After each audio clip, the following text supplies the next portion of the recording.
Ang luma ng joke, ha? Hi! Magandang gabi po tayo sa maganda po tayo sa gabing ito. Oy, nakakatuwa naman. Yes! Napakaraming tao, all seats taken. Yes! Yes. Pero wala yan, may ulan pa yan. May Oo nga. strike pa ng sasakyan yan. Grabe! Pero nandito kayo lahat, kakaiba kayo! Ayan, sana maibigan niyo yung pelikulang ito na talagang ang nasa isip namin habang binubuo ito ay kayo.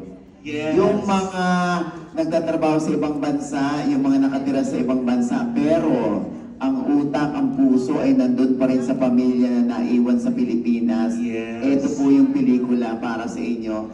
Importante lang, ma'am po, na yung last 20 minutes, walang mag-iihi, ha? Walang iihi. Oo, please. So, ang napadala lang natin sa kanila, tissue, hindi Tissue. pampers. Tsaka urinola.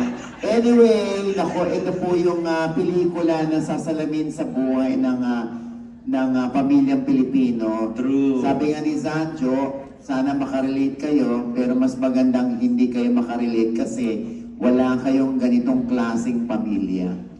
Yan. Sinasabi nilang toxic ang family. Pero, mainam din na pag-usapan natin to pagkatapos ng pelikula. Oo, kung ano ba yung desisyon nyo, tama ba yung naging desisyon ng bida sa kanyang ginawa?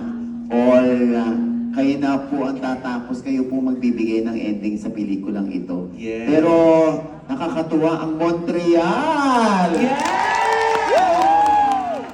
Ito po ay ang presenter po natin dito ay ang top cent. Ayan, yung mga wala pang top cent dyan. Ano? Correct. Okay, mag-download po kayo ng top cent para po, doon na po kayo, gamitin nyo na po yan para maipadala yung sustento, tulong man yan, o ayuda, o monthly sustento ninyo sa pamilya.